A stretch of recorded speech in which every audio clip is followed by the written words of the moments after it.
Alright guys, I hope you're doing well. Welcome to Ryan Reacts. I just watched Black Adam this morning and boy do I have words to say. I don't know if this one's going to be a short or a 5 to 10 minute white YouTube video, but if it does get longer than a minute, be sure to check out the full video that I also upload right after I upload the short, if I even decide to upload the short. Whatever I say in this video is in my opinion and my opinion only, and it's completely understandable if you disagree on some points. Let me know if you disagree on anything down in the comments. If you enjoyed this video, go ahead and click the like button. If you have enjoyed more videos of me in the past, then please subscribe to the channel. Every single like, comment and sub helps this video and my channel reach out to around 50 to 100 more people who love anime, Marvel, DC. So yeah, I need that big help from y'all. So let's get to 1,000 subs by 2024, yeah? Let's make it happen, y'all. Thanks for all the support. I love you guys.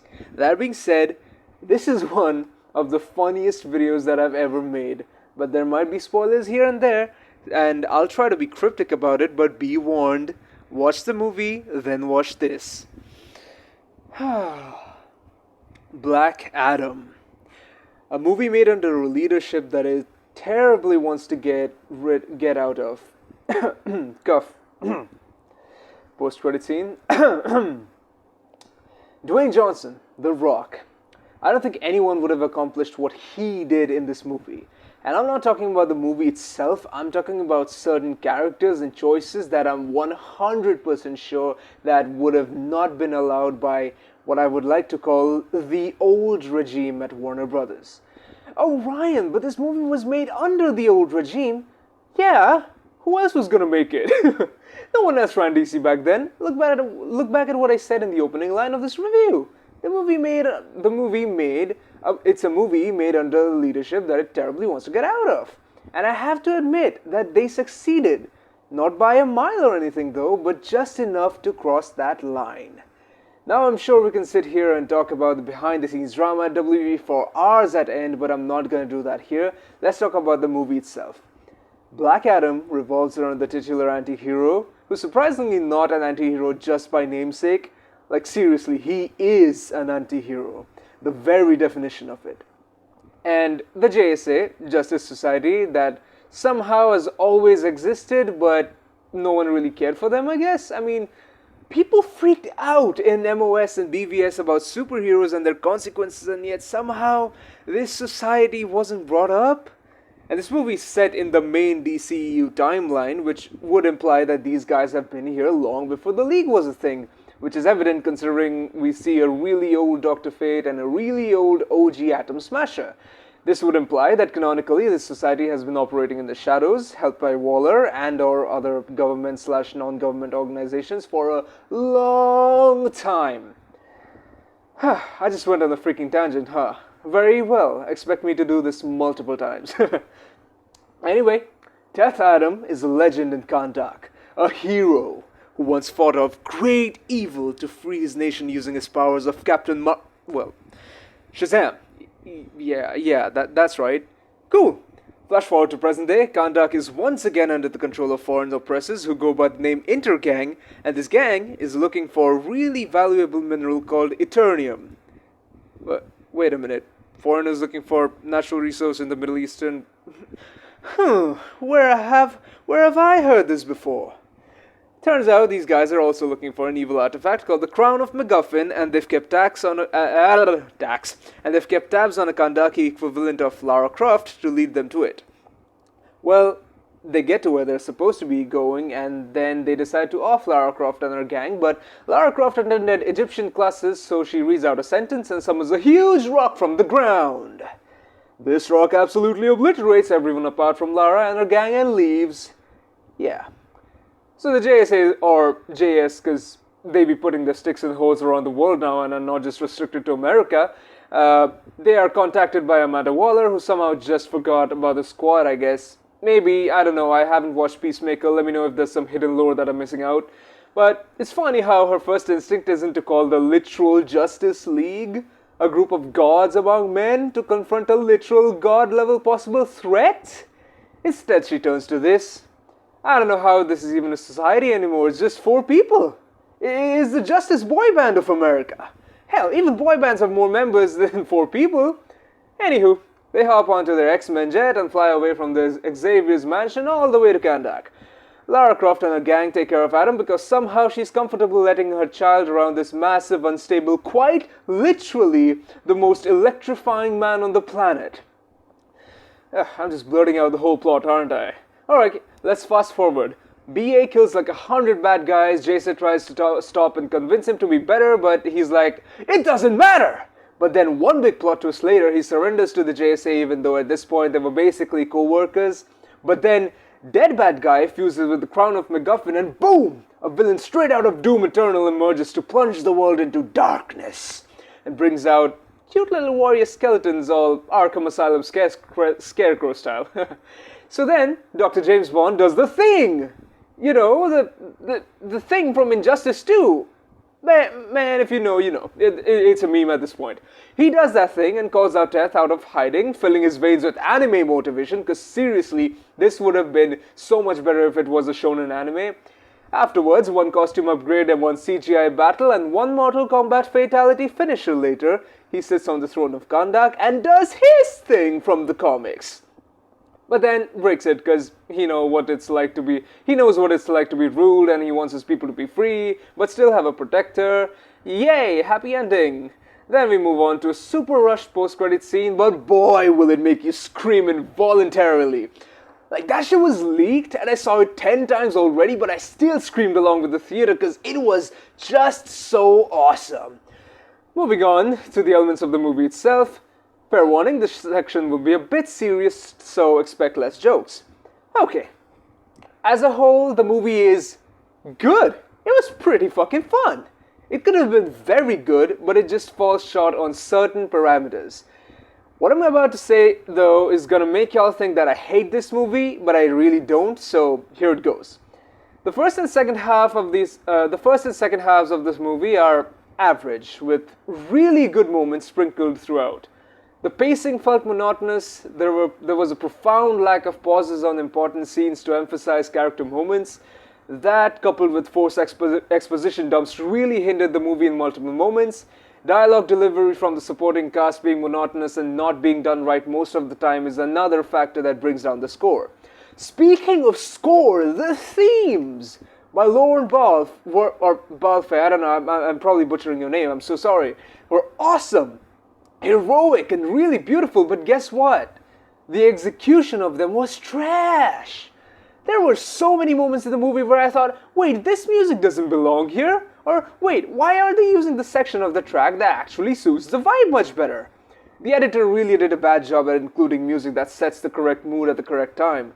Like, there was a point in the climax of the second act where I was literally yelling in my head that, wait, this moment is sad as hell, why are they playing heroic music in the background? But overall, the sound design, though, it's pretty effing cool. Speaking of cool, the action was top fucking notch. My expectations for the CGI were low, considering the general state of CGI in superhero movies these days, but holy crap, it is top notch. World class, absolutely electrifying. Thank you all so much, all of you who worked your butts off for this movie. However, with so many positives also come a few negatives, so I gotta point them out, man. The hits don't have any force or recoil to them. If you go back and watch Man of Steel after watching this, you'll notice what I mean. I wanted to feel the punches, man. I wanted to hear the bass when the hits landed. I wanted recoil. Isaac Newton didn't die a virgin for this, man. The attack physics and Black Adam's motion in general, especially when he's moving in bullet time, resembled more of the goofy blur type shown in the Shazam movie than the realistic, powerful, heart-throbbing type shown in the Snyder movies. Hell, I wouldn't have complained about this if the impact sounds had more bass, or were just not mixed badly with the background score in general. The overall editing done on this movie is fine. It's not really bothersome, but yeah, they could have done better in the music department. The cinematography, camera work, and shots were beautiful. There were so many shots that were just downright gorgeous and I wanted to keep looking at them forever. There were god-tier dialogues sprinkled in between in some moments that were just too damn good. I'm talking MCU vision-level, hard-hitting lines of wisdom. But again, we move on to the next scene too fast, and that coupled with unrelated music playing in the background is just... I hate it. The script was simple, nothing that we haven't seen already. There were some moments where it felt like the movie straight up ripped some scenes and dialogue from other superhero movies, Marvel movies to be precise. Like, there's a scene in the third act that literally feels like the climax of Infinity War. And speaking of the third act, straight fucking banger. Best superhero third act I've seen in a while. It doesn't overload you with too much crap on screen, it's just getting enough to tickle you in the sweet spot, and oh boy, the finale to the final battle. I'm getting hot just by thinking about it, cause god damn, that shit was fire as hell. Enough talk, watch the movie. Third act was where the movie was very good and near excellent. Beautifully done. So good, I could go on all day about it. I think that's about it for the movie. It's a mixed bag for me, having more good than bad, but still mixed. You gotta see it to believe it, man. I can see people having different opinions on it, but hey, we are the DC fans. We're used to movies that gives us mixed feelings. Some final miscellaneous things I want to point out though. They could have lowered the volume on the Kanye songs and other popular music because it's too goddamn loud when it plays. It literally drowns the sound effect. That's how bad it is. Okay, I'm gonna tell you how bad the music editing is in this movie by picking apart this one scene when the Kanye song plays.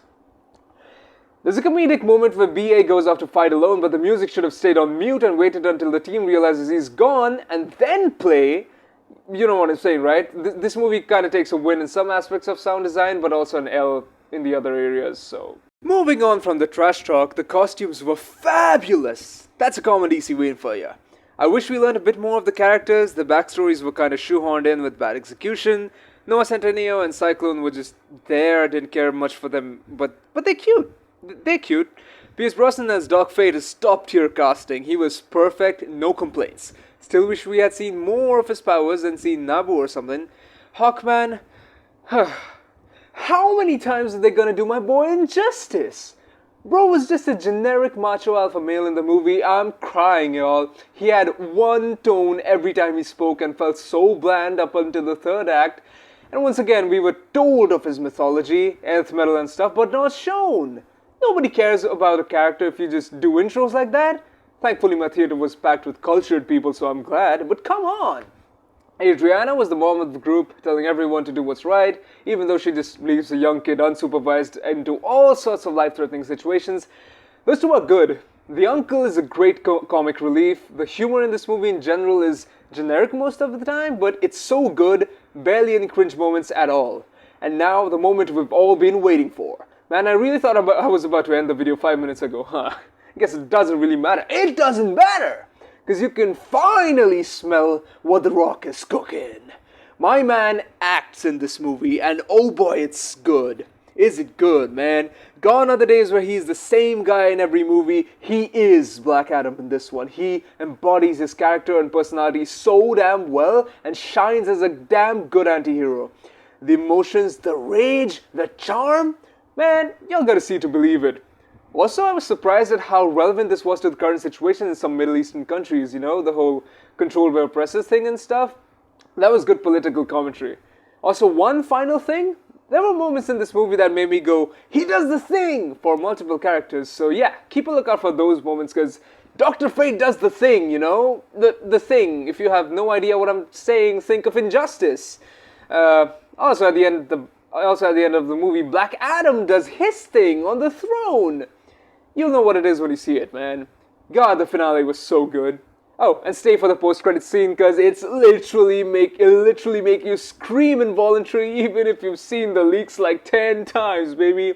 The whole theater went crazy and overwhelmed by this cathartic feeling of seeing a long-lost old friend. Man, I think that covers about most of it. Let me know if I missed anything. This is the first video that I made an actual script for, so I'm kind of proud about it. Hope you all enjoyed it. Hope you all found it fun. Let me know you did by electrifying that like button and punching the subscribe button. Remember, 1K by 2024. Let's get it! Thank you so much for being here and witnessing me borderline ranting or fangirling about this movie. Thank you so much for all your support. I truly love and appreciate all of y'all. Thank you for watching. I'll see you all in the next one. Oh, by the way, it's a 7.5 out of 10 for me. Okay, bye.